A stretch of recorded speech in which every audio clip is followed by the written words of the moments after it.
It is day 13 of our inaugural transatlantic cruise of the brand new Norwegian Bliss.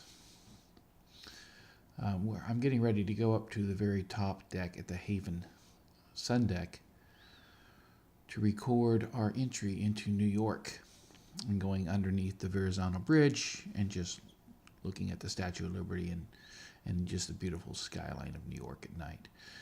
It's a little after midnight. It's almost 1 o'clock in the morning. On my way up, I decided to stop in the Haven Lounge, the courtyard area, to get a nice video or nice recording of the courtyard as it exists at night. It's very pretty, very quiet. As you see, there's lots of loungers and chairs. Very comfortable place to relax. It's never crowded in the Bliss courtyard. Very few people sit out here during the day or in the evenings. So it's a very quiet place to go. Even out on the sun deck, it wasn't that crowded. I'm outside now on the top deck and pretty isolated at this point, but the crowd is starting to form to watch the entry into the harbor. In front of us is the Verrazano Bridge. One thing we were told was that the reason the Bliss is entering New York at 1 o'clock in the morning is it is low tide. And the Bliss is larger than the Breakaway. It's actually another deck larger than the Breakaway. It goes up to deck 19, where the Breakaway is up to 18 decks. But one of the reasons we have to enter at night during low tide is the Bliss would not fit underneath the Verrazano Bridge during daylight when tide is high. I don't know how true that is. I don't know what time the Bliss will leave New York to head to Miami, whether it leaves late at night or in the daytime. But when we cross under the bridge in just a few moments, I've sped up the video, so it's just a few moments from now. You will see how close the top of the ship and the masts and the radar antennas are to the bottom of the Verrazano Bridge. As I said, I've sped up the video because it is a very slow process at about 3 knots to go underneath the bridge and go into the harbor. We're at about 250% speed at this point. It's a little bumpy. And also the crowd is starting to form around me, and some of them, I would say, have been drinking. They're excited about the arrival, so they're starting to jostle each other and push me a little bit while I'm trying to film. So I apologize for the bouncy video, but I want to make sure you see everything. Here we are going under the Verrazano Bridge, and I will turn the camera so you can see just how close the top of the ship is. There it is. Moves under. It's probably 20 or 30 feet. It looks closer, but if we had to measure, it's probably about 30 feet underneath. There is the skyline of New York and Staten Island. Again, trying to adjust my position with the crowd pushing its way in. At this point, we had a lot of folks from both Europe on this ship, as well as a bunch of New Yorkers. A bunch of New Yorkers had come up to the top of the ship for this in the Haven area. And again, only Haven guests are allowed on this floor. And one gentleman who was standing behind me began singing New York, New York. I'm going to spare you of that. But he actually had a good voice. It was probably when the rest of the crowd joined in. I didn't know the words. It got a little confusing. So this is our approach into New York at about 1 o'clock in the morning. We actually dock around 1:32 a.m. You won't be seeing that on this video because I will be shutting it off after we get close and past the Statue of Liberty. It's only a few minutes away then, and we will call it a day. Get ready to leave the next morning, like 9:30 a.m. Off in the distance in the center of the screen is the Statue of Liberty. It's kind of a bright greenish colored object. We will get closer to it It's a very pretty sight at night.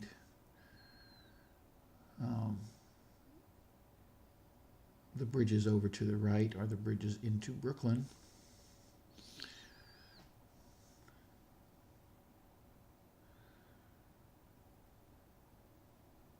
And the red building off in the distance is the Empire State Building. Of course, the tall building there is Freedom Tower, or the memorial to the World Trade Center towers. That's the Statue of Liberty in the distance. In the center of the screen, you can kind of make it out at this point. I've zoomed in, so it's a little bouncier.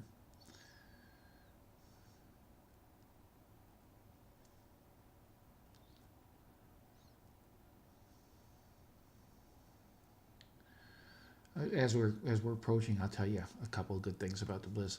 One, I've on a previous video showed you the Haven's observation deck, as well as the observation deck off the buffet, and these are great places to view anywhere the ship is going. However, we went into the Haven observation deck to see if we could record from there and out of the wind, and that's why the sound is muted. The main sound is muted here because it's just so windy.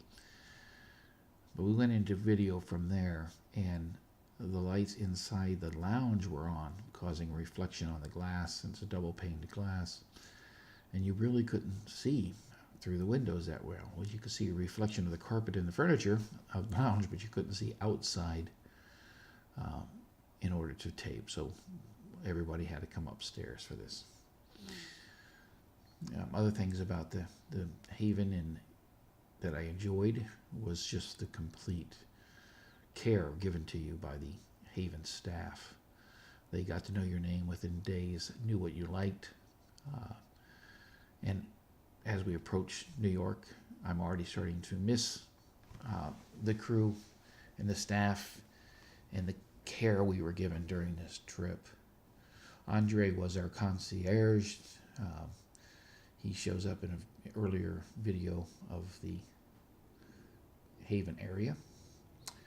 He was very caring. When you went to a specialty dining restaurant, for example, Andre would come to make sure everything was going right.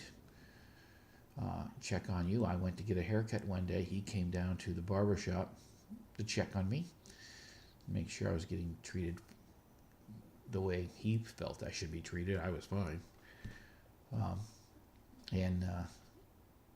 The sous chef, the executive sous chef, Nicholas, we made friends with. Hopefully we'll see him again. He is just a wonderful, wonderful man, wonderful chef. He made sure that every customer in the Haven, as well as other places on the ship, were taken care of and got what they needed. The rest of the staff, Lily and the gang,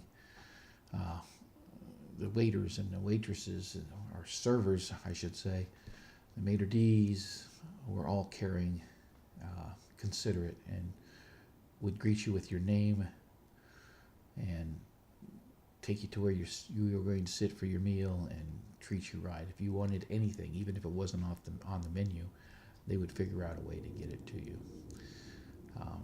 So, one of the women we talked to, one of the families we talked to, had their mother with them, and the mother was in her 80s, and she told my wife the day before we left, when we were talking about, the trip being over, she says, I'm going to get home and I'm going to sit down on my kitchen table and nothing's going to happen and I won't know what to do because we were treated so well on the ship.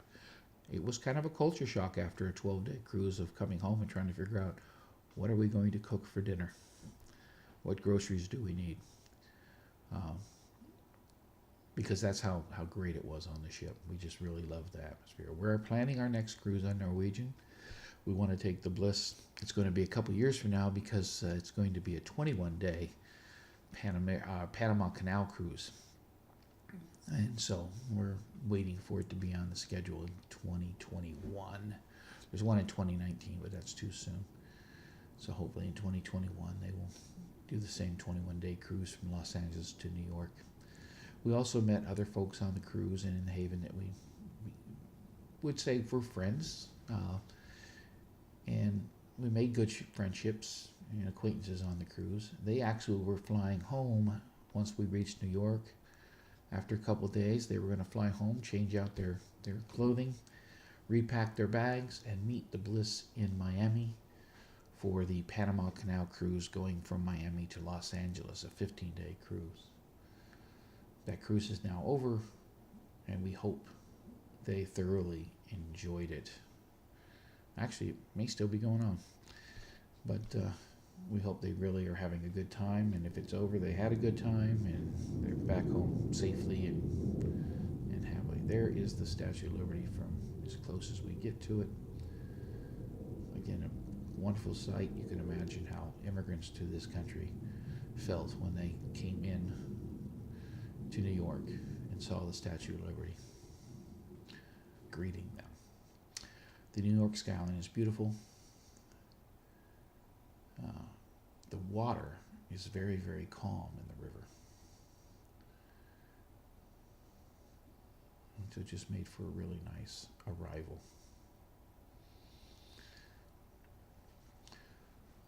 There are other videos I've posted and other people posted about the go-kart tracks and the theater and the observation lounge, the laser tag, and the different amenities aboard the ship. As I mentioned in an earlier video, the Bliss has some very unique new amenities or new